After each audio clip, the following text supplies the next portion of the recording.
Hello friends, இது என்னுடைய first சமையல் வீடியோங்க. இன்றைக்கி நம்ம என்ன செய்ய போகிறோம் பார்த்தீங்கன்னா, ராகி ரவை உப்புமா.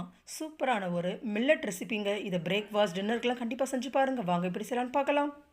அதுக்கு தேவையான பொருட்கள் பார்த்துக்கலாம். நான் 1 கப் ராகி ரவை எடுத்துருக்குறேங்க. சின்ன வெங்காயம், பீன்ஸு, பட்டாணி, 2 மிளகா எடுத்துக்கோங்க, ஒரு இஞ்சி. இதான் தேவையான பொருட்கள். இப்போ நம்ம இஞ்சி, சின்ன வெங்காயம், பச்சை மிளகா, பட்டாணி, பீன்ஸ் எல்லாத்தையும் நறுக்கிட்டு வந்தாச்சுங்க. இப்போ ஒரு எண்ணெய் சட்டி எடுத்துக்கலாம். இதில் நம்ம தேவையான அளவு நான் தேங்காய் எண்ணெய் சேர்த்துக்கிறேன். உங்களுக்கு வேணும்னா நல்லெண்ணெய் கூட சேர்த்துக்கலாம். ஆனால் தேங்காய் எண்ணெய் சேர்த்திங்கன்னா ரொம்ப டேஸ்டியாக இருக்குங்க. இப்போ எண்ணெய் நல்லா காஞ்சிடுச்சு. இப்போ கடுகு, உளுத்தம்பருப்பு இதை நம்ம சேர்த்துக்கலாங்க. கடுகு, உளுத்தம்பருப்பு நல்லா பொரிஞ்சு வரட்டும். லேசாக இது மாதிரி வறுத்து எடுத்துக்கோங்க. கருக விட்டுறாதீங்க. லேசாக வறுத்து எடுத்திங்கன்னா போதும். வறுத்து எடுக்கும் போது சிம் பண்ணிவிட்டு நம்ம வறுத்து எடுத்துக்கலாங்க. இப்போ இந்த அளவுக்கு கலர் சேஞ்ச் ஆனதுக்கப்புறம் நம்ம 2 பச்சை மிளகா ஆட் பண்ணிக்கலாம். இஞ்சி இதையும் ஆட் பண்ணிக்கலாங்க.